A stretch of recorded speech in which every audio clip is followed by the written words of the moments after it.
Friends hi welcome to Meena sweet home நாம இன்னைக்கு எறா குழம்பு செய்ய போறோம். இங்க பாத்துக்கோங்க. ஒரே ஒரு முருங்கைக்காய் வெட்டி வச்சிருக்கேன். ஒரே ஒரு உருளைக்கிழங்கு தோலை சீவிட்டு நறுக்கி வச்சிருக்கேன்.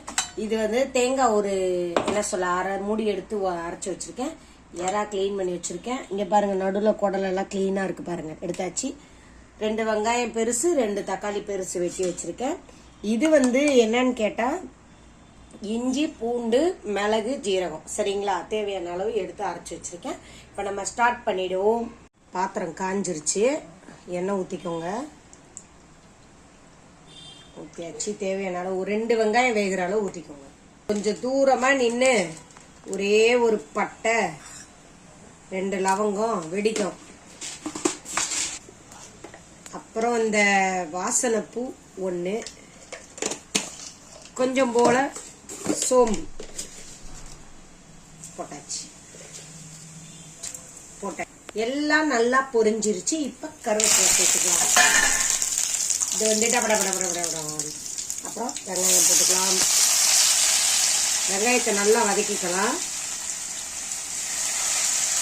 நான் 2 சேர்த்து நறுக்கி வச்சிருக்கேன், அதனால தக்காளியை விழுகுது. அது ஒன்றும் இல்லை, வதங்கத்தை சேர்ந்து ஒன்றும் பிரச்சனை இல்லை. நல்லா எண்ணெயில வதக்கிக்கோங்க. பாருங்க வெங்காயம் நல்லா வதங்கிடுச்சு. இப்ப நம்ம அரைச்சதை போட்டுடலாம். இஞ்சி பூண்டு மிளகு ஜீரகம் சரிங்களா. அதுல இருக்கிற தண்ணிலாம் எண்ணெயில நல்லா வதக்கிடணும். பொரிஞ்சிடும், அதுவே பொரிஞ்சு பிரிஞ்சு வரும். நல்லா வதங்கிடுச்சு பாருங்க. இப்ப என்ன பண்ணோம், இந்த உருளைக்கிழங்கையும் முருங்கைக்காவும் போட்டுருங்க. கழுவிதான் வச்சிருக்கேன், அப்படியே போட்டுக்கோங்க. கூடவே எறாவும் போட்டுருங்க.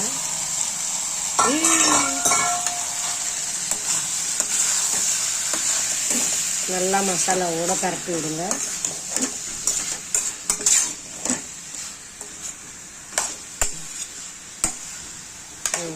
இப்பவே நம்ம வந்து உப்பு சேர்த்துடணும் சரிங்களா. கல்லுப்பு வந்து ஒரு 1½ ஸ்பூன் அளவுக்கு. பத்தலைன்னா நீங்க டேஸ்ட் பார்த்து கூட போடலாம். அது வந்து இப்ப நம்ம காயில சேரும், உப்பு பிடிக்கும், அதுக்காக தான் அது. மஞ்சத்தூள் இப்ப போடக்கூடாது. மஞ்சத்தூள் போட்டீங்கன்னா விரைச்சிரும் வேகாம. இது கொஞ்சம் வதங்கின பிறகு தக்காளியை போட்டு, தக்காளி வதங்கின பிறகுதான் போடணும் சரிங்களா. நல்லா வதக்கிக்கலாம். இத பாருங்க, லைட்டா வெங்காயம் உருளைக்கிழங்கு முருங்கைக்காய் எறா 3ஐயும் வதக்கியாச்சு. இப்ப இதுல உப்பு போட்டிருக்கோம். உப்பு போட்டு ஒரு 3 நிமிஷம் ஆயிடுச்சு, பிடிச்சிருக்கோம். இப்ப நம்ம நறுக்கி வச்ச தக்காளியை போட்டுறோம். இதுவும் நல்லா வதங்கணும். இதுவும் நல்லா வதங்கணும். அதாவது தண்ணி கிண்ணி ஊத்திடாதீங்க. இது எறால உள்ள தண்ணியே கொஞ்சம் வெளியே வரும் சரிங்களா, அதுதான் இது. இப்ப நம்ம தக்காளியும் போட்டோம், எல்லாம் சேர்ந்து வதங்கட்டும். பாருங்க நல்லா தக்காளி எல்லாமே வெந்து வந்துருச்சு. முருங்கைக்காய் கூட நல்லா வதங்கிருச்சு. முருங்கைக்காய் உருளைக்கிழங்கும் எப்பவுமே 1 நிமிஷம் ஒரு கொதியில வெந்துடும். தக்காளி வேகணும், மெயினா வெந்துருச்சு. இப்போ வந்து நல்லா மிளகாத்தூள் போட்டுடலாம். வீட்டில் அரைச்சதா பார்த்து போட்டுக்கோங்க காரம். ஏன்னு கேட்டால் நம்ம வந்து இஞ்சி பூண்டு அரைச்சிருக்கோம். இஞ்சி பூண்டு சரியான காட்டமாக இருக்கும். அது கூட நம்ம மிளகு வேற சேர்த்து அரைச்சிருக்கோம் சரிங்களா. மிளகு ஏன் போடுறோம்னு தெரியுமா, எறால எறா வந்து வாய்வு, உருளைக்கிழங்கும் வாய்வு தான். நல்லா டேஸ்டாக சாப்பிட்ணுன்னா மருந்தோட சேர்த்து சாப்பிட்ணும், அதுக்காக தான். இப்போ வந்து மிளகாத்தூள் போட்டு நல்லா எண்ணெயில் வதக்கிக்கோங்க. வதக்கியாச்சு.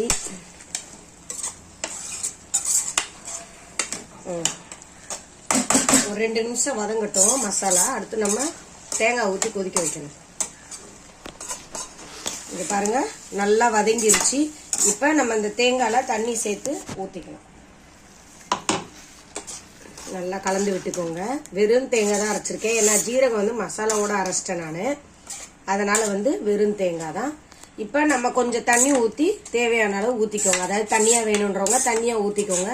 கொஞ்சம் கட்டியா சாப்பிட்றவங்க கொஞ்சம் குறைச்சி ஊத்திக்கோங்க. நாங்க கொஞ்சம் தண்ணியா தான் சாப்பிடுவோம். இந்த பாருங்க தண்ணி சேர்த்தாச்சு. இப்போ வந்து நல்லா கிண்டி விட்டு ஒரு தட்டு போட்டு மூடி வச்சிருங்க. ஒரு கொதி வந்தோடனே இறக்கிடணும். ஏன்னு கேளுங்க, நம்ம வந்து வதக்கியாச்சு எண்ணெயில எறா உருளைக்கிழங்கு முருங்கைக்காய் வதங்கியாச்சு. இங்க பாருங்க தக்காளிலாம் தோல் தான் தெரியும் பாருங்க. இப்போ வந்து இது ஒரு கொதி வந்தோடனே உப்பு பார்த்துட்டு பத்தலைன்னா போட்டு இறக்கிடலாம் சரிங்களா. ஓகே, கொதிக்கட்டும். பாருங்க குழம்பு நல்லா வெந்துருச்சு. கொதி வந்துருச்சு, நல்ல முருங்கைக்காய் வெந்துருச்சு. இப்போ நம்ம ஸ்டவ் ஆஃப் பண்ணிடலாம்.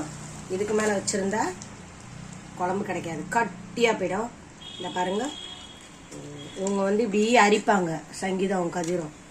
ஏன்னு கேளுங்க, எறா தேடுறதுக்கு. இந்த வருதா ஒதுங்கி சொல்றாங்க, இந்த எறாலாம் ஒதுங்கி வருதா, இந்த மாதிரி அப்படியே ஆட்டையை போடுவாங்க. இது முருங்கைக்காய் மட்டும் போடணும், இல்லை உருளைக்கிழங்கு போடணும். நான் 2 போட்டிருக்கேன். எப்படி இருக்குன்னு பார்க்கலாம். குருமா குழம்பாக்க போதும். குருமா இல்லை, இறால். வா, சங்கீதா சாப்பிட போகுது. டேஸ்ட்லாம் பார்க்காதான், செஞ்சுட்டு சாப்பிடுன்னு சொல்லணுமா. சரிவா, சாப்பிடலாம். ஓகே ஃப்ரெண்ட்ஸ், நம்ம வீடியோ பிடிச்சிருந்தா லைக் பண்ணுங்க, ஷேர் பண்ணுங்க, சப்ஸ்கிரைப் பண்ணாதவங்க பண்ணிட்டு சைடில் இருக்கிற பெல் பட்டனை அழுத்துங்க. அடுத்த வீடியோவில் பார்க்கலாம். பாய்.